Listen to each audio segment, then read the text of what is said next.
সহ্য করতে করতে ধৈর্য হারিয়ে ফেলেছি, তবু মনকে বোঝাই আজ না হয় কাল সব ঠিক হয়ে যাবে। বোকা মানুষ ধোঁকা খায়, সৎ মানুষ কষ্ট পায়, সরল মানুষ আঘাত পায়, আর স্বার্থপর মানুষ আনন্দে দিন কাটায়।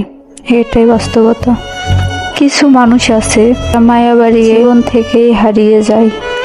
জীবন মানেই কিছুটা হাসি, কিছুটা কান্না, আর বাকিটা অভিনয়। সব না পেলেও যতটুকু পেয়েছি টুকুই বা কতজন পায়। এই চিন্তাধারা যাদের মধ্যে আছে, কষ্টের পৃথিবীতে তারাই প্রকৃত সুখী।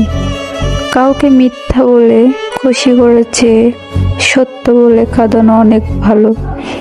একটু কষ্ট পাবে, কিন্তু ও কখনো বিশ্বাস হারাবে না।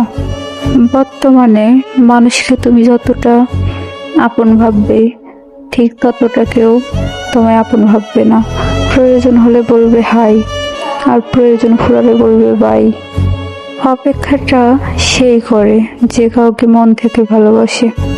যদি তোমার অনুপস্থিতিতে কেউ খুশি থাকে, তাহলে তার কাছ থেকে দূরে থাকাই ভালো। মানুষ মানুষকে না দেখেও জীবনের থেকে অনেক বেশি ভালোবাসতে পারে। কেন জানেন? কারণ ভালোবাসা মন থেকে হয়।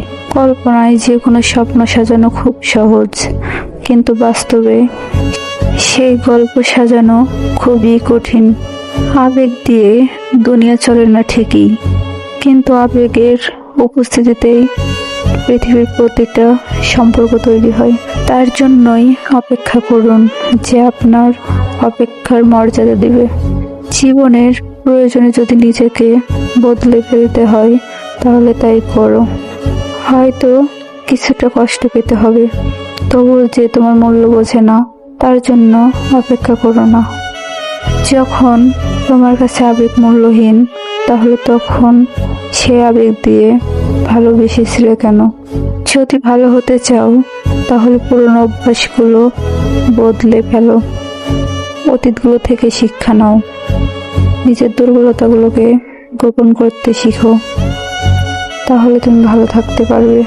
কিছু কিছু মানুষ কাছ থেকে হারায়, কিন্তু মন থেকে কখনো হারায় না।